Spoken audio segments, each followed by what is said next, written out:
এবার এমন একটা প্রেম হোক যে প্রেমে আগে বন্ধুত্ব হবে, ব্রেকআপ হবে না, আরই হবে। ঝগড়া হলেও কাছাকাছি আসার ইচ্ছে হবে। সানডে সাসপেন্স থেকে রাজনীতি, সব বিষয় গল্প হবে।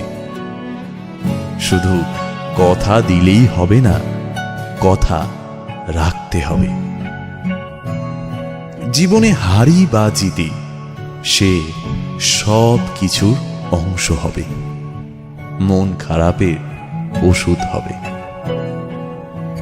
এমন একটা প্রেম হোক যার কাছে তুমি অপশন নও, প্রায়োরিটি হবে।